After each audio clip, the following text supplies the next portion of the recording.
अभिनंदन।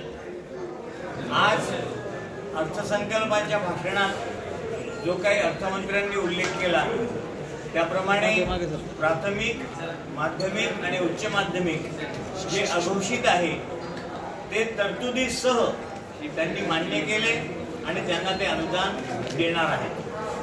आता तुमचा नेमका प्रश्न लिस्ट कधी लागणार?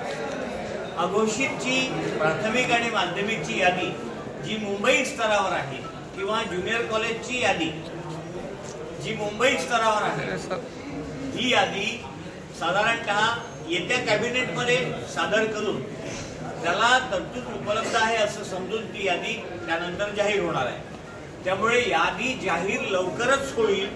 अनुदान मिळालं आहे यावर विश्वास ठेवा। दुसरा मुद्दा, ज्यांना 20% अनुदान सध्या मिळत आहे त्यांना पुढचा टप्पा देण्याचं शासनाने मान्य केलं। तावडे साहेबांसोबत आज जी चर्चा झाली त्यात परत सगळ्या आमदार मुद्द्यांनी प्रश्न उपस्थित केला होता। 40चा का? तावडे साहेबांनी स्पष्ट सांगितलं तो 60चाही असू शकतो, परंतु पुढचा टप्पा देखील त्यांना लवकर मिळणार। या दोन गोष्टी अतिशय महत्त्वाच्या। आणि तिसरी बाब नैसर्गिक वाढ।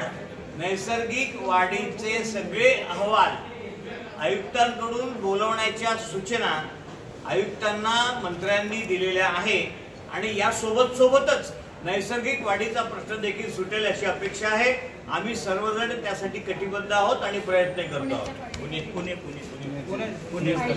पुण्याच्या फाईल येतील, कधी येतील, ज्या पुण्याला असतील त्याची फार काळ वाट पाहणार नाही आता शासन। आता पुढच्या कॅबिनेटमध्ये जेवढ्या मुंबईला फाईल आलेल्या आहेत त्या सगळ्यांचा निकाल होईल। मी अघोषित समिती राज्याध्यक्ष शुभांगी पाटील सगळ्या आमदारांचा, शिक्षक आमदार, पदवीधर आमदार, मंत्री महोदय यांच्या सगळ्यांचे आमच्या अघोषित टीमकडून आभार मानतो। धन्यवाद।